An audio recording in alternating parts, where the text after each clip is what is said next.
Assalamualaikum warahmatullahi wabarakatuh. Anak-anak sekalian, kelas 5 yang Pak Guru banggakan, yang solih solihah, marilah kita lanjutkan pelajaran kita kali ini, pendidikan agama Islam dan budi pekerti, di kelas 5, pelajaran yang kedua, yaitu materi mengenal nama Allah dan kitabnya. Di pertemuan yang kedua ini, kita fokus akan mempelajari submateri yang selanjutnya, yaitu mengenal kitab-kitab Allah Subhanahu wa Ta'ala. Anak-anak sekalian, marilah kita mulai pembelajaran kita dengan berdoa, memohon kepada Allah Subhanahu wa Ta'ala. Bismillahirrahmanirrahim. Rabbi zidni ilma warzuqni fahma. Mudah-mudahan Allah beri tambahan ilmu kepada kita, ilmu yang bermanfaat, dan kita diberi kepahaman olehnya, serta dimudahkan untuk mengamalkannya. Anak-anak sekalian, tujuan pembelajaran kita kali ini adalah agar kalian selaku peserta didik dapat atau mampu, yang pertama, meyakini adanya kitab-kitab suci melalui rasul-rasulnya sebagai implementasi atau penerapan rukun iman dengan benar. Yang kedua, kalian dapat menunjukkan sikap percaya diri sebagai implementasi atau perwujudan dari pemahaman makna diturunkannya kitab-kitab suci melalui rasul-rasulnya dengan benar. Kemudian yang ketiga, kalian dapat memahami makna diturunkannya kitab suci melalui rasul-rasulnya sebagai implementasi atau perwujudan rukun iman dengan benar. Kemudian yang keempat, kalian bisa menyebutkan kitab-kitab Allah Subhanahu wa Ta'ala beserta para rasul penerimanya. Baiklah anak-anak sekalian, marilah kita mulai pelajaran kita tentang mari mengenal kitab-kitab Allah Subhanahu wa Ta'ala. Sebelumnya anak-anak sekalian, perlu kalian ketahui bahwa di dunia ini ada dua jenis kitab suci di dunia. Yang pertama adalah kitab samawi, dan yang kedua adalah kitab arodi. Kitab samawi,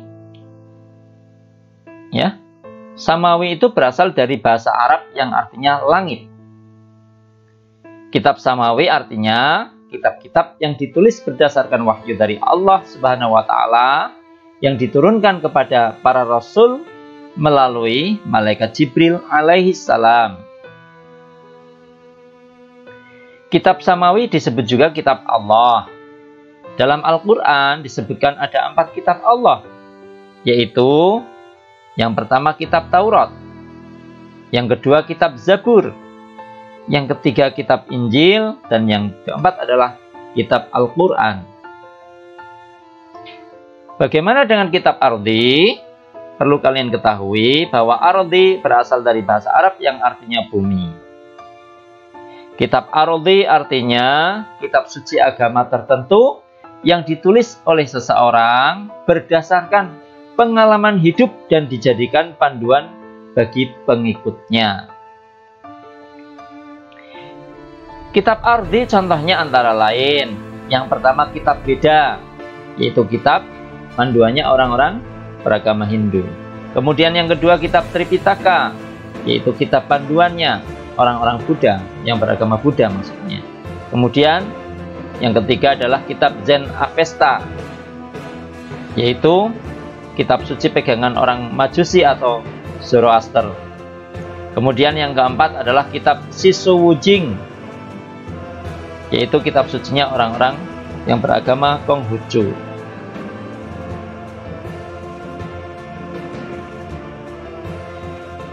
Baiklah anak-anak, kita lanjutkan materi kita, beriman kepada kitab-kitab Allah Subhanahu wa Ta'ala. Beriman kepada kitab-kitab Allah Subhanahu wa Ta'ala merupakan bagian dari rukun iman yang ketiga.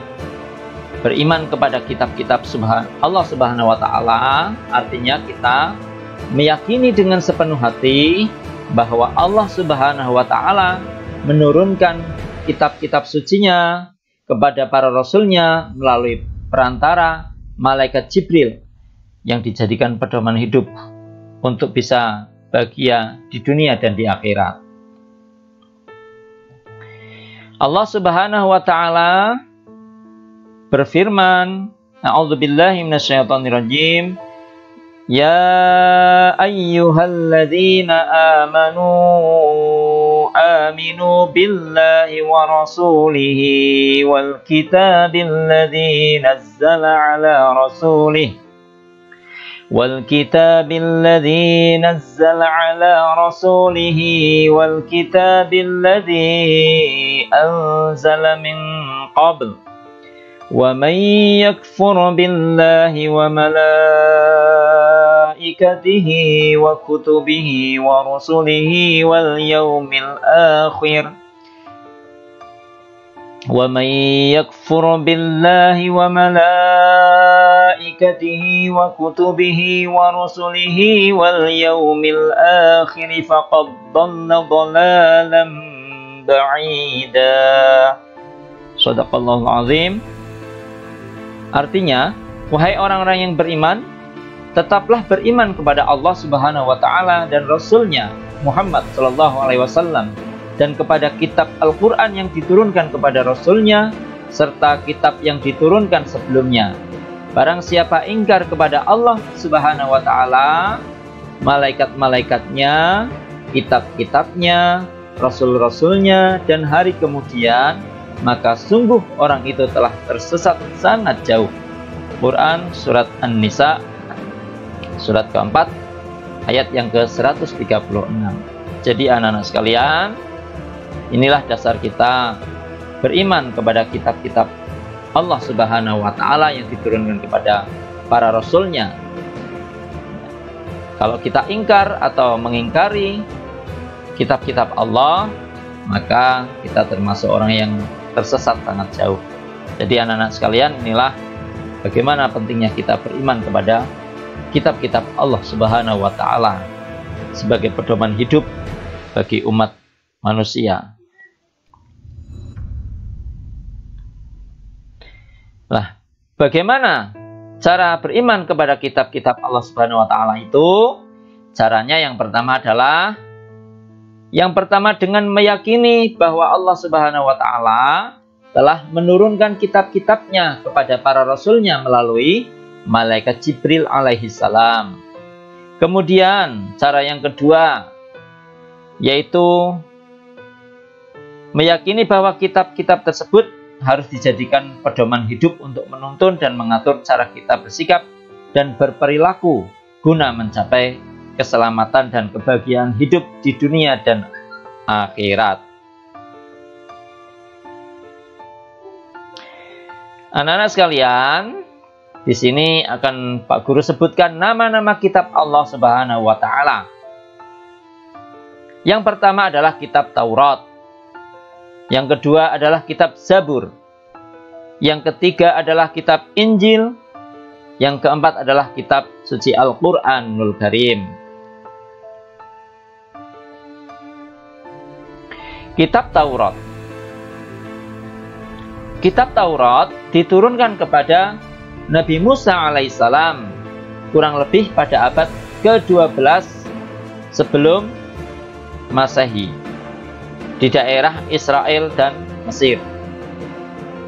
Kemudian kitab Taurat menggunakan bahasa Ibrani. Yang kedua yaitu kitab Zabur. Kitab Zabur diturunkan kepada Nabi Dawud alaihissalam ketika beliau menduduki tahta sebagai Raja Bani Israel pada abad 10 sebelum Masehi di tanah Kan'an. Kemudian kitab yang ketiga adalah kitab Injil. Kitab Injil diturunkan kepada Nabi Isa alaihissalam pada sekitar abad 1 Masehi di daerah Yerusalem. Dalam bahasa Yunani, Injil berarti kabar selamat atau pelajaran yang baru atau kabar gembira. Kemudian yang keempat anak-anak sekalian, yaitu kitab Al-Quran. Kitab Al-Quran mulai diturunkan kepada Nabi Muhammad SAW pada abad ke-6 Masehi di Mekah Al-Mukarramah. Peristiwa turunnya ayat Al-Quran atau dikenal dengan Nuzulul Quran, ya, jadi peristiwa turunnya Al-Quran itu disebut dengan istilah Nuzulul Quran. Itu terjadi pertama kali ketika Nabi Muhammad SAW menerima wahyu pertama kalinya, yaitu ketika beliau sedang menyendiri di Gua Hira yang berada di Mekah.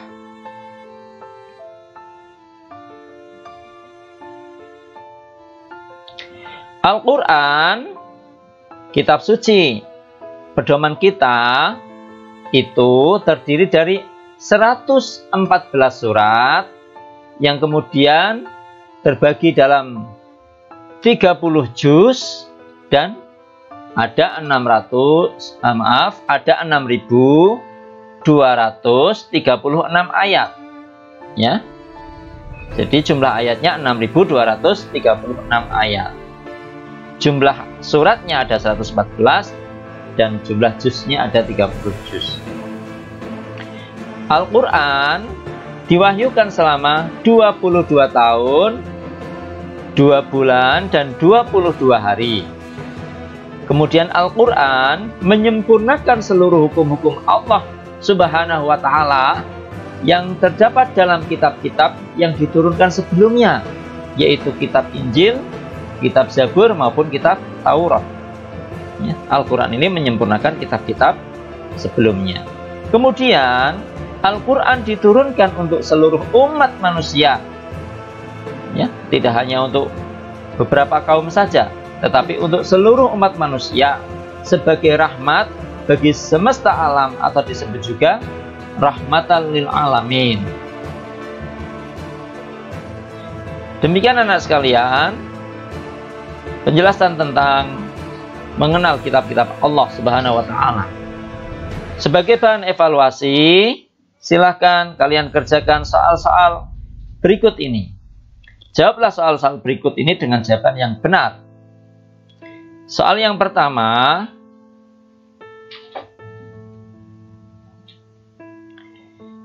jelaskan apa yang dimaksud dengan beriman kepada kitab-kitab Allah. Jelaskan apa yang dimaksud dengan beriman kepada kitab-kitab Allah. Kemudian yang kedua,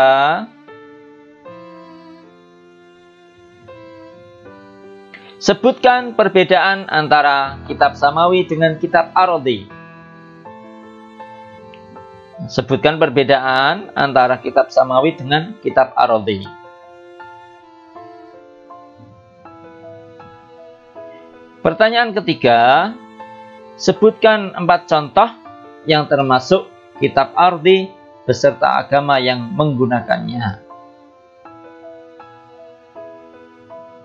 Sebutkan 4 contoh yang termasuk kitab ardi beserta agama yang menggunakannya. Soal yang keempat, sebutkan 4 kitab Allah Subhanahu wa Ta'ala beserta nama Rasul penerimanya. Sebutkan 4 kitab Allah Subhanahu wa Ta'ala beserta nama-nama Rasul penerimanya. Soal yang kelima, soal yang terakhir, bagaimanakah cara kamu beriman kepada kitab-kitab Allah? Sebutkan dan jelaskan. Ya. Bagaimana cara kamu beriman kepada kitab-kitab Allah? Sebutkan dan jelaskan.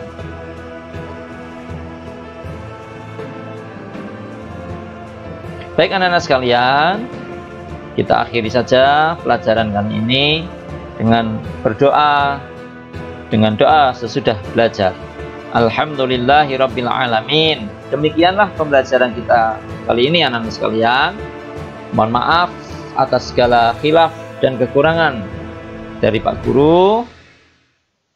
Pak Guru akhiri billahi taufiq wal hidayah. Wassalamualaikum warahmatullahi wabarakatuh.